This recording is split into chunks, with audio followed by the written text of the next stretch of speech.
Welcome one and all. Step right up and get your tickets for another moment in gaming history. Hey guys, welcome back to the channel, or if you're new here, welcome officially to the channel.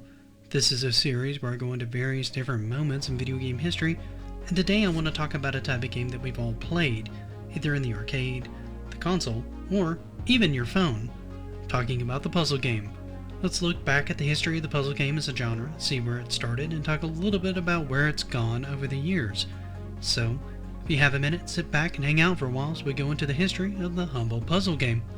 Puzzle games have been around for a very, very long time in one way or another, dating all the way back to the 1760s when a man named John Spilsbury mounted one of his maps onto a piece of wood and then cut around the countries. He then gave it to his kids to help them learn geography. These games would only grow in popularity, and so it was inevitable that they would eventually become popular in the space of video games. And that's where our game of the day comes in. No, not Tetris. Good guess, and a very important game, but I'm talking about Qwixx. Qwixx is one of the few games made by Taito's American division, and it was made by a husband and wife team of Randy and Sandy Pfeiffer. What is Qwixx though? Let's take a look, shall we? Qwixx is a bit of an abstract puzzle game where the player controls a small diamond-shaped marker that will initially move along the edges of the playing field, and is controlled by a 4-directional D-pad and 2 buttons, one to draw slow and one to draw fast. These buttons allow the player to draw what's known as sticks in unclaimed territory in an attempt to create a closed shape. The idea is pretty simple. Close as much of the area as fast as possible to claim it. This will fill the area with color and award the player points. Once the player has drawn a line, their little diamond cursor will move along it like it's part of the edge of the playing field, and the player can draw based off those lines. However, it wouldn't be much of a game without a way of failing.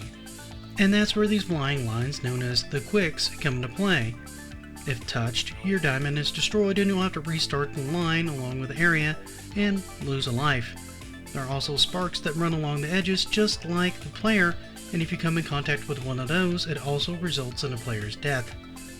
The last way the player can die is by putting themselves in what's known as a death spiral, where their line wraps around till it touches itself before claiming a territory.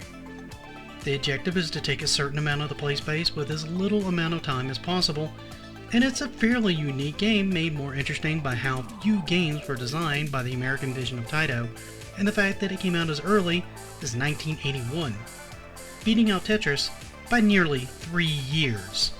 Games like this and Tetris would go on to influence any number of games over the years, with more and more coming out, such as Puzzle Bobble and Columns, just to name a few.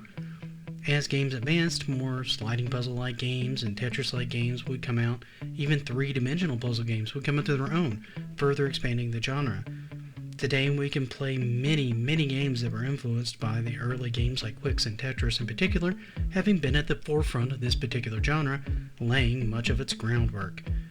We can play any number of puzzle games on almost any platform, especially the mobile space, where, according to Just.com, they come as the second most popular type of game to download, just below action games, with 3.78 billion downloads. Now that's a lot of Tetris. It even influenced many other genres of games, including many 3D games, such as things like Portal. However, what do you guys think of this genre? Are you a fan of it? What are some of your favorite puzzle games? What are some of your favorite puzzles and other kinds of games? Let me know in the comments. For now though, thank you so much for watching and spending part of your day with me. If I could ask you for one more favor, please leave this video a like. And if you haven't, consider subscribing. That helps me out a ton. Until we meet again though, have a great rest of your day, and happy gaming.